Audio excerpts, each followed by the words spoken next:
Pada kesempatan kali ini, kelompok kami akan membahas tentang dampak pendudukan Jepang di Indonesia.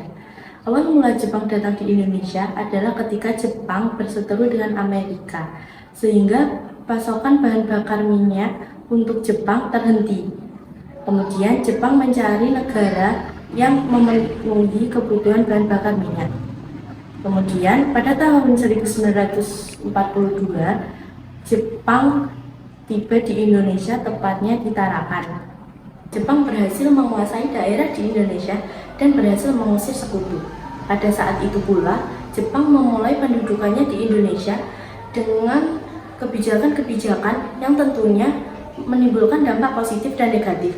Hal tersebut akan dijelaskan oleh Syabina dan Muza. Nah, untuk dampak positifnya, secara umum diperbolehkan menggunakan bahasa Indonesia sebagai bahasa komunikasi.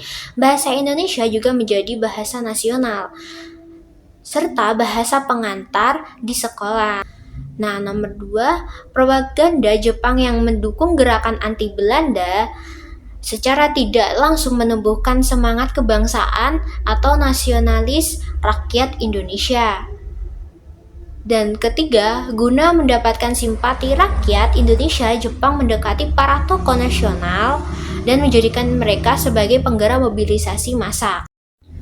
Untuk yang satunya dalam bidang sosial atau budaya, pengaruh Jepang terhadap budaya Indonesia itu demi alasan politik anti barat daya, barat-baratnya, atau Jepang mendirikan sebuah Keimin-bunka pada saat itu Shidoshi Pusat Kebudayaan tanggal 1 April 1943 di Jakarta. Fungsi lembaga ini untuk mewadahi masyarakat budayawan, mewadahi aktivitas budayawan Indonesia agar tidak menyimpang dari tujuan Jepang.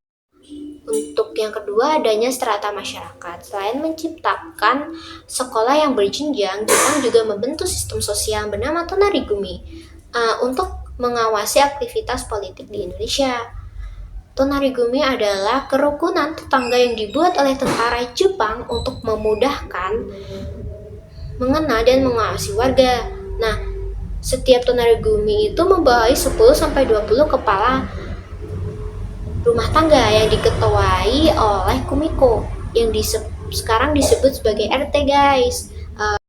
Untuk yang ketiga, Kumiai Cikal Bakal Koperasi. Jepang juga membentuk suatu badan yang didirikan oleh tujuannya untuk memenuhi kebutuhan pokok rakyat bernama Kumiai. Nah, Kumiai ini merupakan lembaga ekonomi yang berupa koperasi model. Nah, Jepang juga bertujuan untuk melindungi kepentingan ekonomi pribumi. Maka dari itu, guys, pada masa penjajahan Jepang, pemerintahan seluruh wira swasta untuk menerapkan Kumiai agar dapat diawasi melalui koperasi tersebut. Nah, hingga kini Kumiai telah berkembang menjadi koperasi yang masih digunakan oleh masyarakat Indonesia.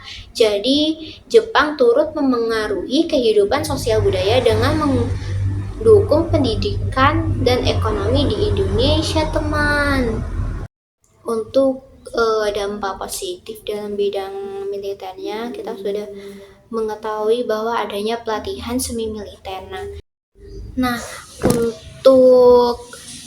untuk dalam bidang ekonomi positifnya, sebenarnya saya sudah menyebutkan di sosial budaya tadi, dan itu juga mempengaruhi ekonomi masyarakat Indonesia. Dalam bidang ekonomi didirikannya Kumiai, yaitu koperasi yang bertujuan untuk berkepentingan bersama.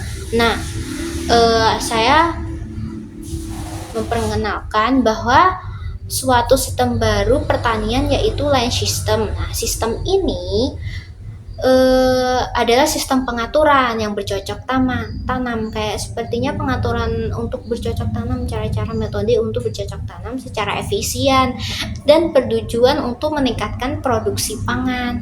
Nah, seperti itu dalam bidang ekonominya. Nah, untuk dalam bidang pendidikan, mungkin saya sudah pernah menyebutkan tadi, dan untuk Salah satunya juga sebagai meningkatkan pendidikan, karena sistem pendidikan yang terstruktur dan lebih modern diperkenalkan oleh penduduk Jepang karena 12 jenjang guys, dan mereka juga memberi pelatihan untuk guru maupun tenaga kerja pendidik.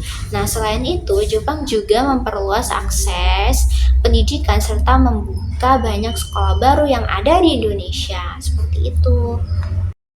Nah, untuk dampak positif atas penjajahan Jepang yang terasa hingga saat ini, yaitu adanya pelatihan semi militer dan militer karena membantu semangat nasionalisme dari kalangan anak kaum muda di Indonesia lewat latihan-latihan tersebut. Dan proses pembangunan semangat nasional itu dibentuk melalui pembentukan organisasi semi militer dan organisasi militer. Nah, yang ketiga, pengaruh Jepang dalam penggunaan bahasa Indonesia ini sebagai bahasa pergaulan sehari-hari, tetapi telah diangkat menjadi bahasa resmi pada instansi-instansi pemerintahan atau lembaga-lembaga pendidikan. Sekolah tinggi bahasa Indonesia juga dijadikan sebagai bahasa penulisan yang tertuang pada hasil-hasil karya sastra bangsa Indonesia. Untuk dampak positifnya dalam bidang sosial budaya tersebut, adanya pendidikan berjenjang.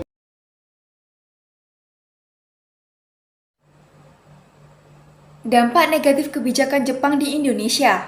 Yang pertama, kebijakan Romusa menyebabkan munculnya berbagai macam permasalahan sosial yang mengakibatkan trauma bagi masyarakat Indonesia. Yang kedua, eksploitasi besar-besaran yang dilakukan Jepang mengakibatkan penderitaan dan kesengsaraan rakyat Indonesia. Yang ketiga, kehidupan yang menderita dan sengsara karena kemiskinan. Hal ini dikarenakan segala potensi ekonomi di Indonesia digunakan untuk mendukung Jepang dalam perperangan. Keempat, penyebaran intelijen dan polisi khusus menghadirkan rasa takut kalangan rakyat Indonesia dikarenakan penyebaran ini dilakukan guna mengawasi rakyat Indonesia yang dicurigai sebagai golongan anti-Jepang. Yang terakhir, pembatasan aktivitas pers mengakibatkan tidak adanya pers nasional yang bebas dari pengaruh Jepang. Pers nasional pada saat itu harus tunduk pada pemerintah Jepang. Nah teman-teman, kita bisa melihat bahwasannya kedatangan Jepang di Indonesia ini tidak mengakibatkan dampak negatif saja. Selain itu, kedatangan Jepang bisa mengakibatkan dampak positif sampai saat ini kita bisa merasakan dampak tersebut. Airku tidak kulupakan,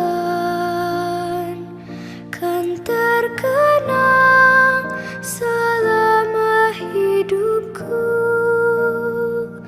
Biarpun saya pergi jauh, tidak akan hilang